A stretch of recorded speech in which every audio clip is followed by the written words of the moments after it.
UPSC civil service examination के यहाँ पर हम क्वेश्चन पेपर को देखेंगे।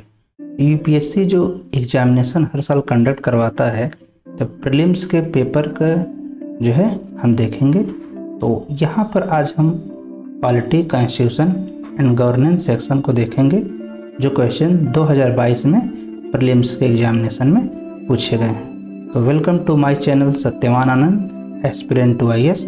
माई सेल्फ सत्यवान आनंद।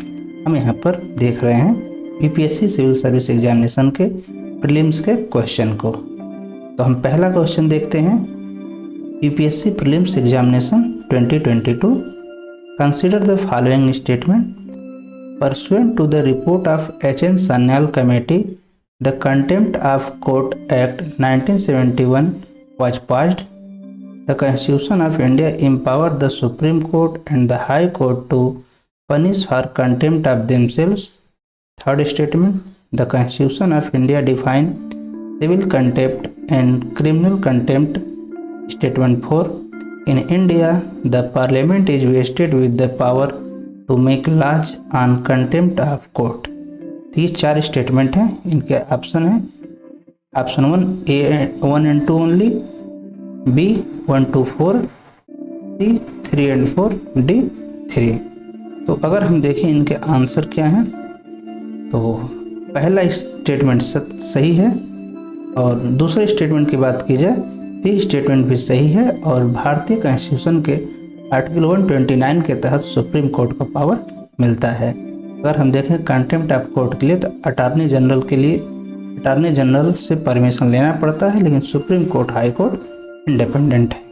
और थर्ड स्टेटमेंट की देखें तो सिविल कंटेम्प्ट और क्रिमिनल कंटेम्प्ट को कॉन्स्टिट्यूशन में डिफाइन नहीं किया गया है।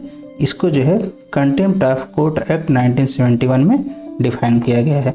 और चूँकि कंटेम्प्ट ऑफ कोर्ट 1971 को पार्लियामेंट ने बनाया है, इसलिए ये जो है पार्लियामेंट के पास पावर है। तो हम देखते हैं स्टेटमेंट 1, 2 एंड 4 सही है, थर्ड स्टेटमेंट गलत है। तो हमारा ऑप्शन होगा बी सही हो जाएगा। नेक्स्ट देखते हैं सेकंड क्वेश्चन।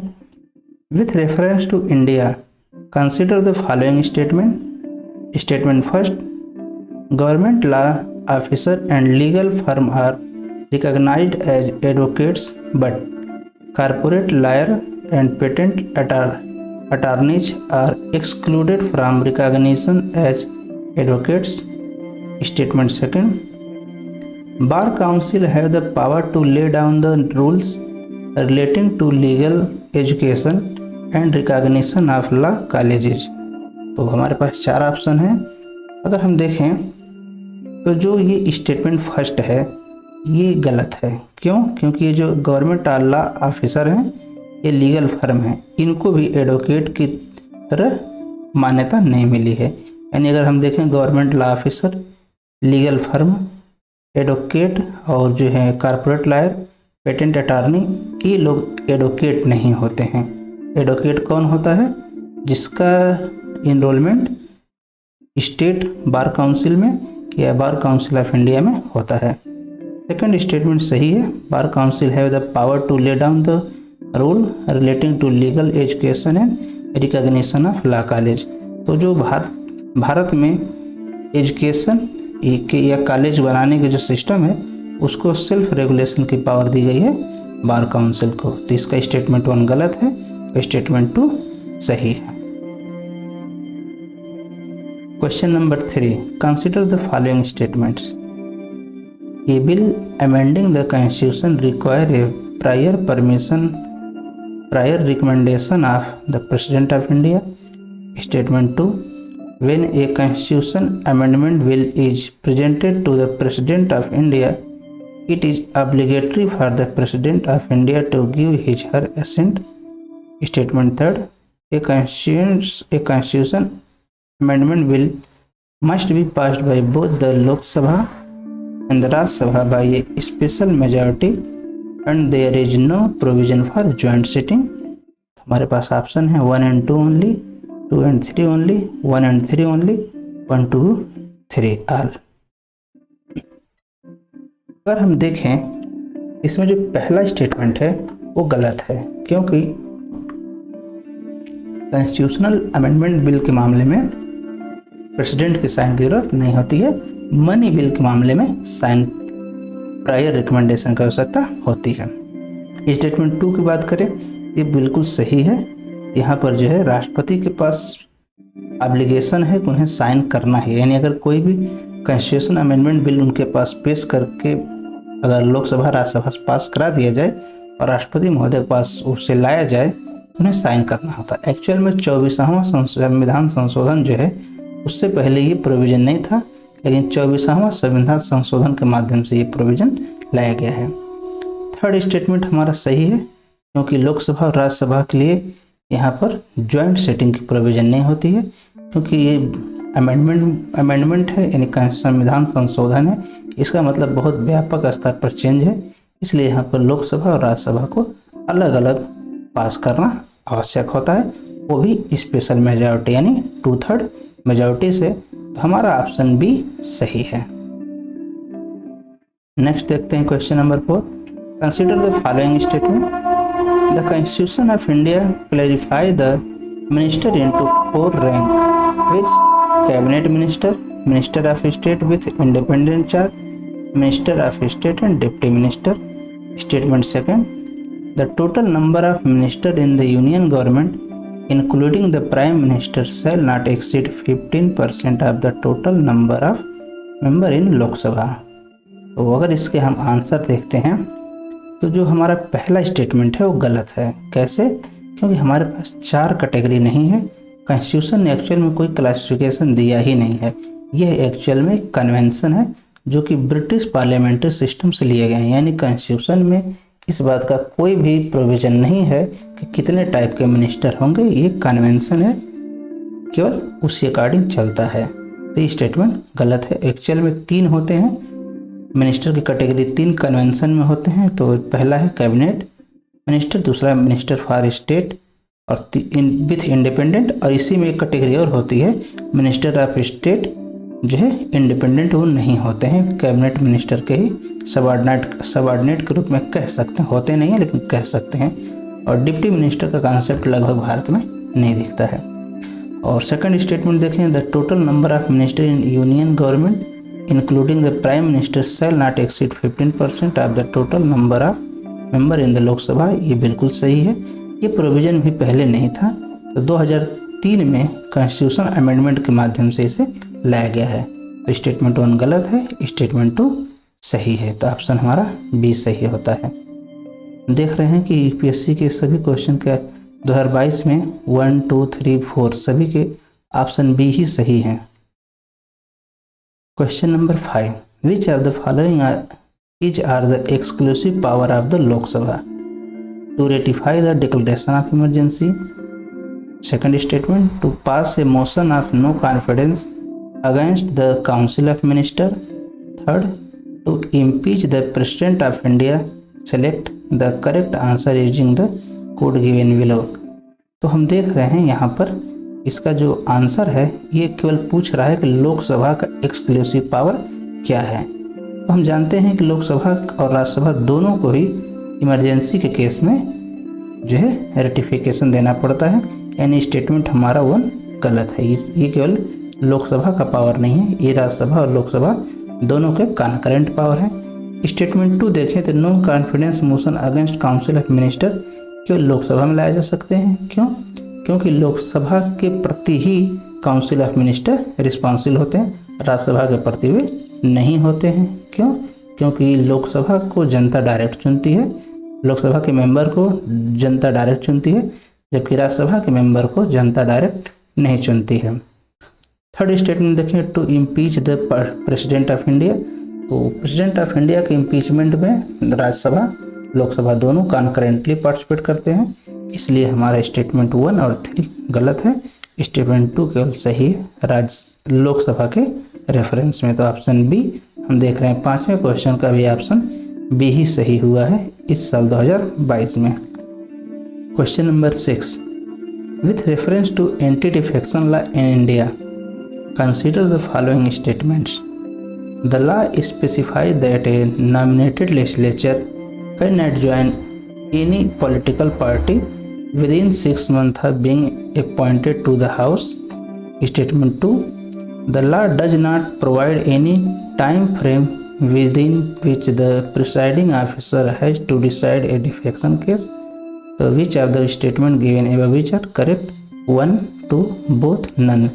तो अगर हम देखते हैं ये जो पहला स्टेटमेंट है ये गलत है, क्योंकि जो नॉमिनेटेड मेंबर हैं वो 6 महीना के अंदर अगर किसी भी पॉलिटिकल पार्टी को ज्वाइन कर लेते हैं तो एंटी डिफेक्शन के ऊपर अप्लाई नहीं होता है। यानी 6 महीना के बाद ज्वाइन करेंगे तो एंटी डिफेक्शन का इफेक्ट उनके ऊपर आएगा, वो डिसक्वालीफाई हो जाएंगे। लेकिन 6 महीना के पहले अगर ज्वाइन कर लें पॉलिटिकल पार्टी तो डिसक्वालीफाई नहीं होंगे। दूसरे स्टेटमेंट की बात की जाए तो ये सही स्टेटमेंट है। कॉन्स्टिट्यूशन ने ऐसा कोई प्रोविजन नहीं दिया गया है कि प्रिसाइडिंग ऑफिसर को जो है टाइम बाउंडेशन है कि कब जो है अपना डिसीजन देंगे। और साथ ही साथ इसकी वजह से जब तक ये भी सुप्रीम कोर्ट ने कहा है कि जब तक प्रिसाइडिंग ऑफिसर कोई निर्णय नहीं लेगा तब तक कोर्ट में मामला नहीं लाया जा सकता है। यानी कोर्ट में मामला तभी लाया जा सकता है जब प्रिसाइडिंग ऑफिसर जो है अपना फैसला दे दिए हों, उनके रिव्यू पिटीशन के तौर पर ही कोर्ट में मामला लाया जा सकता है। यानी हम देख सकते हैं कि पिटिशनर केवल वेट कर सकता है प्रिसाइडिंग ऑफिसर के डिसीजन का। तो यहाँ पर जो है ऑप्शन बी सही है। तो क्वेश्चन नंबर 6 का भी ऑप्शन नंबर बी सही है 2022 में। ये जो है ऑप्शन हमने नहीं सेट किए हैं, ये ऑप्शन यूपीएससी का ही A1, 2 ओनली, 1 and 2 नाइदर है। यूपीएससी प्रीलिम्स के नेक्स्ट क्वेश्चन को हम देखें। Consider the following statement, attorney general of India and solicitor general of India are the only officer of the government who are allowed to participate in the meeting of Parliament of India. Second statement, according to the Constitution of India, the Attorney General of India submits its resignation when the government which appointed him resigns. Which of the statement given above is are correct? Option 1 and only, 2 only, both 1 and 1, neither 1 and nor 2. अगर हम देखें तो ये जो power की बात की जा रही है ये सिर्फ अटॉर्नी जनरल ऑफ इंडिया के पास है, जबकि सॉलिसिटर जनरल ऑफ इंडिया के पास नहीं है। क्यों? तो अटॉर्नी जनरल ऑफ इंडिया का एक्चुअल में सबऑर्डिनेट के रूप में काम करता है सॉलिसिटर जनरल ऑफ इंडिया। यानी सॉलिसिटर जनरल ऑफ इंडिया केवल असिस्टेंट इसके अटॉर्नी जनरल के कार्यों में हाथ बटाने के लिए नियुक्त होता है, इसलिए इसके पास ये पावर नहीं है कि वो पार्लियामेंट के मीटिंग में पार्टिसिपेट कर सके, उसके मीटिंग में प्रोसीडिंग में पार्टिसिपेट कर सके। दूसरा स्टेटमेंट देखते हैं कि ये जो है कि अटॉर्नी जनरल ऑफ इंडिया जैसे गवर्नमेंट बदलती है, सरकार गिर जाती है या सरकार लोकसभा इलेक्शन के बाद हार जाती है, सरकार बदल जाती है, तो अटॉर्नी जनरल ऑफ इंडिया होते क्या हैं, वो लोग रिजाइन कर देते हैं। एक्चुअल में देश के सबसे बड़े हाईएस्ट लॉ ऑफिसर होते हैं भारत सरकार के, और जैसे ही सरकार गिरती है या बदल जाती है तो ये लोग पद छोड़ देते हैं, रिजाइन कर देते हैं। लेकिन ये कॉन्स्टिट्यूशन में इसका प्रोविज़न नहीं है, इसका प्रोविज़न एक्चुअल में कहीं नहीं है, ये कन्वेंशन है, ये कन्वेंशन के तहत वो लोग छोड़ देते हैं। तो हम देखते हैं कि हमारे स्टेटमेंट 1 भी गलत है, स्टेटमेंट 2 भी गलत है, तो इसका ऑप्शन डी सही हो जाएगा। Next question number 8, with reference to the writs issued by the court in India consider the following statement, mandamus will not lie against a private organization unless it is instituted with a public duty. Second, mandamus will not lie against a company even though it may be a government company. Statement third, any public minded person can be a petitioner to move the court to obtain the writ of quo warranto. तो which of the statement given above are correct? तो 1 and 2 only, 2 and 3 only, 1 and 3 only, 1, 2 and 3 both, all. तो हम अगर देखें तो इस statement की बात करें तो एक्चुअल में ये जो है पावर है कोर्ट को दिए गए हैं। और अगर हम इसमें देखते हैं कि जो मैंडामस है वो स्टेटमेंट 1 सही है। क्यों? Mandamus will not lie against a private organisation. तो मैंडामस को जो है प्राइवेट ऑर्गेनाइजेशन के लिए अप्लाई नहीं किया जाता है। और दूसरा देखें, maintenance will not lie against A company even though it may be A government company. ये गलत है।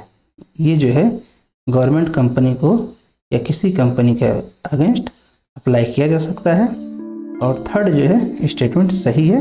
Any public minded person can be petitioner to move the court to obtain the writ of quo warranto. तो इसका statement 1 and 3 सही है, statement 2 गलत है, ये नॉट नहीं होगा। तो हमारा ऑप्शन सी सही है। Next question, with reference to deputy speaker of the Lok Sabha consider the following statement. Statement 1, as per the rule of procedure and conduct of business in Lok Sabha the election of deputy speaker shall be held on such date as the speaker may fix. Statement 2, there is mandatory provision that the election of a candidate as deputy speaker of Lok Sabha shall be from either the principal opposition party or ruling party। यानी हम कह सकते हैं यहाँ पर deputy speaker की बात की जा रही है। तो डिप्टी स्पीकर के मामले में हम देखें, अच्छा अभी स्टेटमेंट और भी है। ये क्वेश्चन यानी यूपीएससी ने काफ़ी बड़ा बनाया, 4 स्टेटमेंट हैं। The deputy speaker has the same power as of the speaker when presiding officer the sitting of the house and no appeal lie against his ruling। Statement 4, the well established parliamentary practice regarding the appointment of deputy speaker is that the motion is moved by the speaker and duly seconded by the prime minister। तो ये बड़ा question है। तो बड़े question में हम एक चीज़ ये देखते हैं कि इसके आंसर क्या हैं। तो एक्चुअली हम देखते हैं डिप्टी स्पीकर का रोल क्या है। जो हमारे पार्लियामेंट्री सिस्टम ऑफ गवर्नमेंट है उसमें लोकसभा में एक डिप्टी स्पीकर और राज्यसभा में उपसभापति जो है वाइस चेयरमैन का कॉन्सेप्ट है। इसका रीज़न क्या है कि डिप्टी स्पीकर जो है हो सकता है किसी वजह से उन्हें छुट्टी लेना पड़े, उनकी तबीयत न ठीक हो या वो कहीं बाहर चले गए हों, लोकसभा दिल्ली छोड़ करके घर भी चले गए हों या किसी वजह से उनका काम करने में सक्षम ना हो, उस वजह से डिप्टी स्पीकर पूरे प्रोसीडिंग को देखेगा। तो हम देखते हैं क्वेश्चन स्टेटमेंट 1 जो है ये हमारा सही है। As per the rule of procedure conduct of, तो लोकसभा का जो रूल ऑफ प्रोसीजर है कंडक्ट ऑफ बिजनेस है उसके अकॉर्डिंग जो है डिप्टी स्पीकर के पास deputy speaker shall be held on such date as the speaker may fix. तो जो डिप्टी स्पीकर का इलेक्शन है उसके बारे में अगर देखें तो जो रूल ऑफ प्रोसीजर है कंडक्ट ऑफ बिजनेस है लोकसभा का, उसमें कहा गया है कि स्पीकर का इलेक्शन करने के लिए राष्ट्रपति महोदय डेट फिक्स करेंगे और उसके बाद इलेक्शन होगा। और जब स्पीकर का इलेक्शन हो जाएगा तब फिर स्पीकर जो है अगली मीटिंग के लिए एक डेट फिक्स करेंगे और उस डेट पर डिप्टी स्पीकर का इलेक्शन किया जाएगा। एक बात और, ये बहुत इम्पॉर्टेंट है, स्पीकर या डिप्टी स्पीकर की अपॉइंटमेंट कोई नहीं करता है। और हमें कहें कि प्राइम मिनिस्टर को अपॉइंट कौन करता है तो राष्ट्रपति करते हैं, मंत्री को राष्ट्रपति करते हैं, प्रोटेम स्पीकर को भी राष्ट्रपति करते हैं। लेकिन स्पीकर के अपॉइंटमेंट या डिप्टी स्पीकर के अपॉइंटमेंट या वाइस चेयरमैन ऑफ जो राज्यसभा का वाइस चेयरमैन है उनके अपॉइंटमेंट कोई नहीं करता है। यानी जैसे लोकसभा के अंदर इलेक्शन होगा एक पर्सन स्पीकर के रूप में चुन लिए गए, बस वहीं पर काम खत्म, उन्हें राष्ट्रपति द्वारा शपथ ग्रहण नहीं दिलाया जाता है। ये बहुत ही कॉन्सेप्चुअल जो है कॉन्सेप्ट है। नेक्स्ट देखते हैं statement, there is a mandatory provision. नहीं, ये मैंडेटरी नहीं है, एक कन्वेंशन है कि डिप्टी स्पीकर जो है, यहाँ पर ये कहा गया है स्टेटमेंट 2 में कि ये जो है स्पीकर का पोस्ट जनरली सत्ता पक्ष के पास होता है तो डिप्टी स्पीकर का पोस्ट विपक्ष के पास होगा।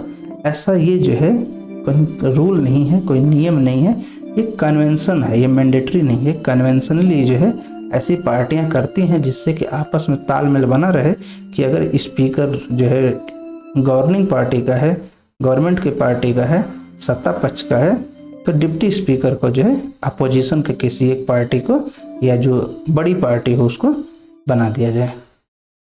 Next statement, the deputy speaker has the same power तो हाँ, ये सही है कि जो डिप्टी स्पीकर है अगर वो प्रिसाइडिंग ऑफिसर के तौर पर ऑफिस को यानी हाउस को कंडक्ट कराता है, चलाता है, तो उसके पास सारे वो अधिकार हैं जो स्पीकर के पास हैं। यानी अगर वो प्रिसाइडिंग ऑफिसर के रूप में जैसे ही वो एक सिटिंग में को अरेंज करेगा, मीटिंग को कंडक्ट करेगा, उसके पास स्पीकर के सारे पावर ऑटोमेटिक हो जाएंगे और जैसे स्पीकर वापस आएंगे डिप्टी स्पीकर का रोल खत्म हो जाएगा। यानी हम देखते हैं डिप्टी स्पीकर का रोल स्पीकर के प्रेजेंस में कुछ नहीं है, उनके एब्सेंस में उनके इक्वल है।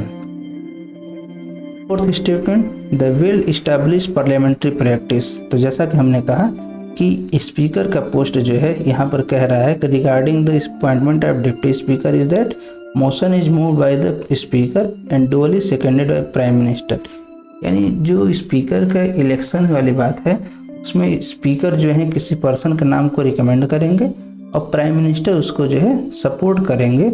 लेकिन ऐसा कोई वेल इस्टेब्लिश प्रैक्टिस नहीं है कि इस डिप्टी स्पीकर के इलेक्शन में इस तरह की कोई प्रोसीजर अपनाया जाए। तो हम देखते हैं स्टेटमेंट 1 और 3 सही है और हमारा जो स्टेटमेंट 2 ये गलत है, मैंडेटरी नहीं है, कन्वेंशन है।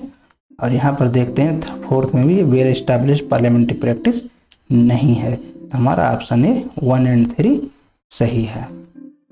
Next question number 10, in the government of India 1919 the function of provincial government were divided into reserve and transfer subject. So statement which of the following were treated as reserve subject? Statement 1, administration of the justice.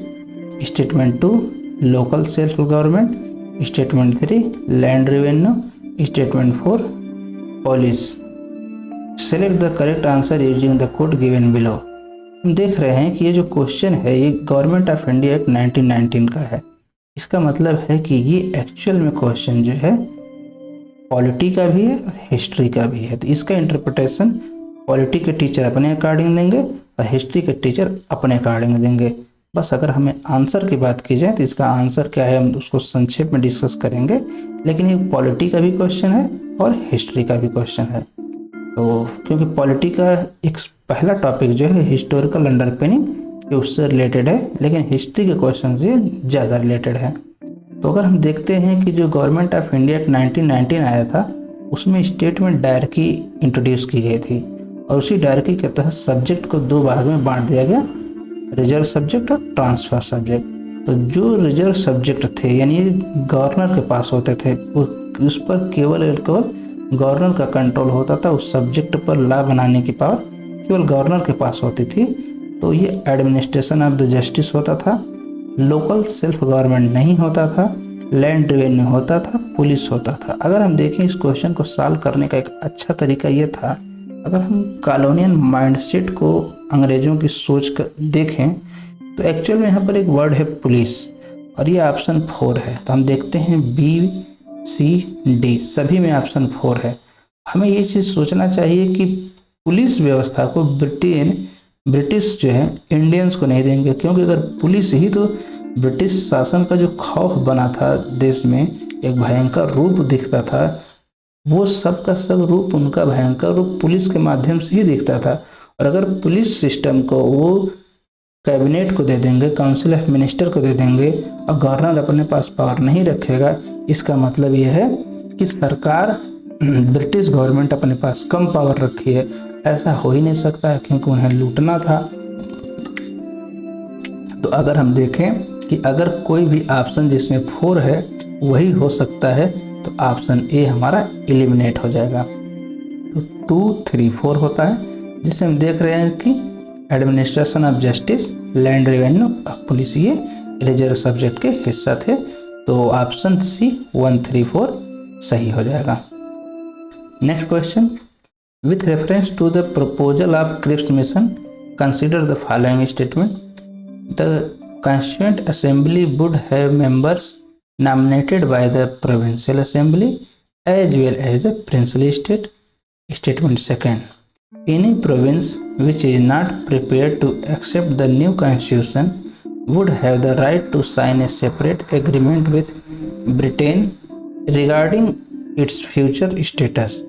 Option 1 only, two only, both one and two, neither one and not two. इस क्वेश्चन भी हमको अभी हम देखें तो Cripps mission का जो कॉन्सेप्ट है ये हिस्ट्री से आया है।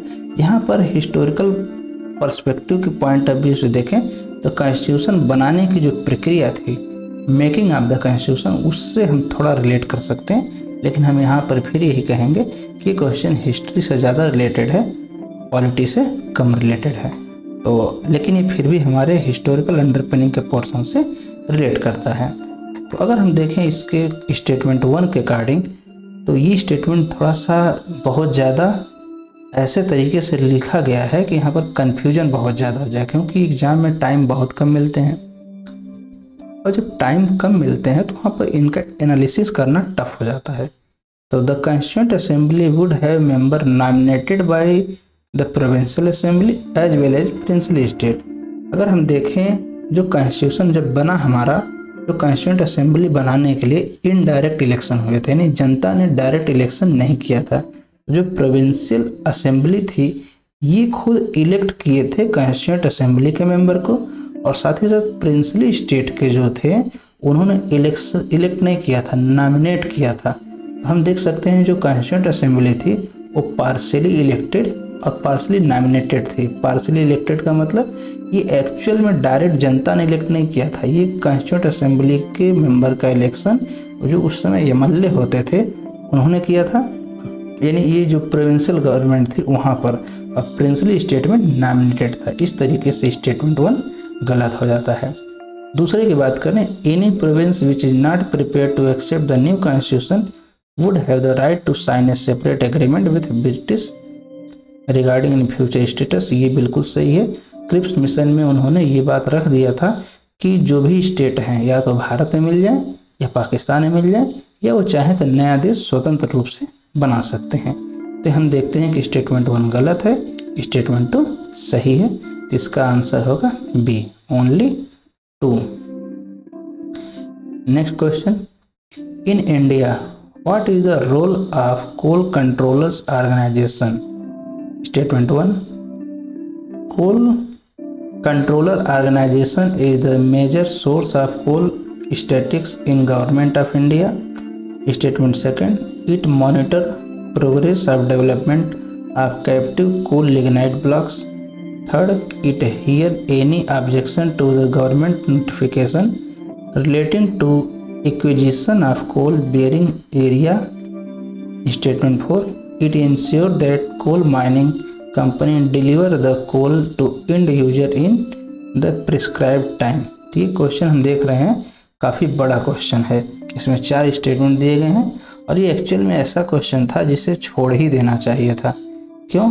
क्योंकि 4 स्टेटमेंट है और कोल कंट्रोलर ऑर्गेनाइजेशन के बारे में कोई जनरल चीज़ कहीं मिलती नहीं है। ये एक्चुअल में थोड़ा न्यूज़ में आ गया था और न्यूज़ में आने की वजह से इसको यूपीएससी ने पूछ लिया। लेकिन इसमें हम देखते हैं कि ये जो है स्टेटमेंट इसका, तो स्टेटमेंट इसका 1 सही है, स्टेटमेंट 2 भी सही है कि मॉनिटरिंग की पावर इसे दी गई है। स्टेटमेंट 3 भी हम देखते हैं कि गवर्नमेंट नोटिफिकेशन से रिलेटेड इसके पास पावर है ऑब्जेक्शन हियर करने की।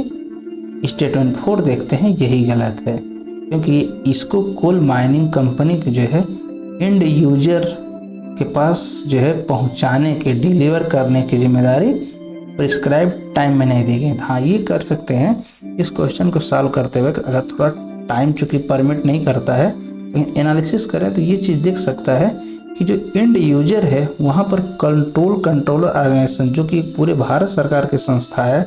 अगर हम देखें एक्चुअल में स्टेटमेंट 1, तो coal controller organisation is the major source of coal statics in government of India. यहाँ हम देख रहे हैं गवर्नमेंट ऑफ इंडिया की बात हो रही है और स्टेटमेंट 4 कह रहा है कि ये डिलीवरी को देखेंगे। तो गवर्नमेंट ऑफ इंडिया के स्तर पर कोई अगर अधिकारी है, कोई ऑर्गेनाइजेशन है, तो एंड यूजर के पास सप्लाई के बारे में नहीं देखेगा, वो इतना छोटा सा काम नहीं देखेगा, उसके लिए कोई और बैठा होगा। तो अगर हम ध्यान दें तो स्टेटमेंट 1 और 4 में कंट्रास्ट है, उनमें विपरीत दिशाएं दिख रही हैं। यानी अगर हम इन ऑप्शन में देखें कि अगर 1 सही होता है तो 4 सही नहीं होगा, यानी 1 और 4 एक साथ नहीं हो सकते हैं। तो 1 4 यहाँ पर दिख रहे हैं, यानी ये साथ नहीं हो सकते हैं। और अगर 1 सही है तो 4 होगा नहीं, तो यहाँ पर हो सकता है, यहाँ पर हो सकता है, यानी 4। तो हम अगर देखें तो ये जो है, अगर हम थोड़ा सा ध्यान दें कि डिलीवरी का काम वो नहीं करेगा, तो ये हमारा ऑप्शन ये 1 2 3 सही हो जाएगा। Next, if a particular area is brought under the 5th schedule of the constitution of India, which one of the following statement based reflect the consequence of it. तो स्टेटमेंट ऑप्शन है this would. अगर इसका कहना क्या है कि जो 5th schedule है, भारतीय संविधान में कुल पहले 8 शेड्यूल थे, पर भारतीय संविधान में संशोधन के माध्यम से अब 12 शेड्यूल हो चुके हैं। जो 5वां शेड्यूल है और 6वां शेड्यूल है, एक्चुअल में वो एसटी पॉपुलेशन के रिलेटेड चीज़ें उसमें हैं। तो इसमें क्या कह रहा है, this would prevent the transfer of land of tribal people to non tribal people. Option second, this would create a local self governing body in that area. Option 3, यानी वहाँ पर एक उनका कहना है कि सेल्फ गवर्निंग लोकल बॉडी बनाएंगे कि वो ट्राइबल की रिलेटेड चीज़ों के लिए। This would convert that area into union territory, यानी उनका कहना है कि जो ये बॉडी होगी, 5th शेड्यूल कहता है कि जो उसके एरिया हैं, ट्राइबल्स के एरिया हैं, उन्हें यूनियन टेरिटरी में बदला जा सकता है। और 4th, the state having such area would be declared A special category state, यानी शेड्यूल 5 जो है ट्राइबल एरिया के रीजन को स्पेशल कैटेगरी का स्टेट घोषित कर सकता है। तो हम देख रहे हैं कि जो हमारा पॉलिटी कॉन्स्टिट्यूशन को देखें तो जो 5th शेड्यूल है, 6th शेड्यूल है, वो एक्चुअल में उनके गवर्नेंस के सिस्टम के लिए है। तो गवर्नेंस के सिस्टम के लिए है, तो एक्चुअल में वहाँ पर ये भी लिखी गई है कि उनके एरिया को जो है यूनियन टेरिटरी में नहीं बदला सकता है, और उनको जो है लोकल सेल्फ गवर्नमेंट के रूप में कन्वर्ट नहीं किया जाएगा। और ये ऑप्शन भी स्पेशल कैटेगरी स्टेट का भी ऑप्शन नहीं है। तो हम देखते हैं कि एक्चुअल में इसका आंसर ये है, this would prevent the transfer of land of tribal people to non tribal. यानी सीधे सी बात है कि यहाँ पर जो है नॉन ट्राइबल पीपल के ट्राइबल पीपल को ट्राइबल पीपल की ज़मीन नहीं दी जाएगी, उनके पास सेल्फ गवर्नमेंट की पावर होगी। ये सेल्फ गवर्नमेंट की पावर जो है राज्यपाल के माध्यम से होती है। Next, with reference to tea board in India consider the following statement, the tea board is a statutory body. Second statement, it is a regulatory body attached to the ministry of agriculture and farmer welfare. Statement 3, the tea board's head office is situated in Bengaluru. Statement 4, the board has overseas office at Dubai and Moscow. तो option A 1 and 3, B 2 and 4, C 3 and 4, D 1 and 4। ये question हम देखें तो actual में सिर्फ polity का नहीं है, पॉलिटी के साथ साथ यहाँ पर जियोग्राफी का भी एंगल है। हम देखें तो चाय पत्ती, चाय, टी के बारे में हम जियोग्राफी में पढ़ते हैं। और अगर हम यहाँ देखें तो जो पॉलिटी कॉन्स्टिट्यूशन गवर्नेंस का सिलेबस है, उसमें स्टैट्यूटरी बॉडी, रेगुलेटरी बॉडी के साफ साफ वर्णन है कि यूपीएससी का सिलेबस में स्टैट्यूटरी बॉडी और रेगुलेटरी बॉडी का वर्णन है पॉलिटी कॉन्स्टिट्यूशन एंड गवर्नेंस के सेक्शन में। तो ये थोड़ा बड़ा क्वेश्चन है और थोड़ा ये फैक्चुअल क्वेश्चन है। इसमें फैक्ट पूछे गए हैं कि टी बोर्ड स्टैट्यूटरी बॉडी है कि नहीं है, ये किस मिनिस्ट्री के अंडर आती है, साथ ही साथ इसका हेड ऑफिस कहाँ है, फिर ओवरसीज यानी विदेश में इसका ऑफिस कहाँ है। ये बड़ा ही फैक्चुअल, चारों स्टेटमेंट बहुत ही फैक्चुअल है और एक्चुअल में क्वेश्चन छोड़ने योग्य था। तो अगर हम आंसर की बात करें तो टी बोर्ड जो है स्टैट्यूटरी बॉडी है, ये सही है, यानी ऑप्शन 1, ये स्टेटमेंट 1 सही है। अगर इसे हम देखें तो ये ministry of agriculture and farmer welfare के अंडर में नहीं आता है, बल्कि मिनिस्ट्री ऑफ कॉमर्स के अंडर में आता है, यानी स्टेटमेंट 2 गलत हो गया। तो हम देखते हैं स्टेटमेंट 2 हमारा केवल बी में है, यानी एलिमिनेशन नहीं हो सकता है। अगर तीसरे की बात करें तो टी बोर्ड जो है हेड ऑफिस बेंगलुरु में नहीं है, ये कोलकाता में है, तो स्टेटमेंट 3 भी गलत हो गया।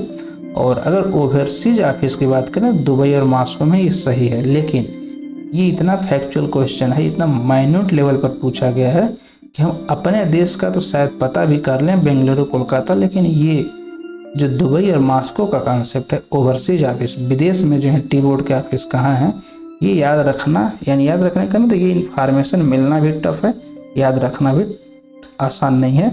तो ये क्वेश्चन भी काफ़ी टफ है, क्योंकि अगर कोई व्यक्ति सेकंड जानता है, थर्ड जानता है, तो उसे सेकंड और थर्ड एक साथ नहीं है, यानी अगर सेकंड है और थर्ड है तो भी उसको समस्या हो जाएगी।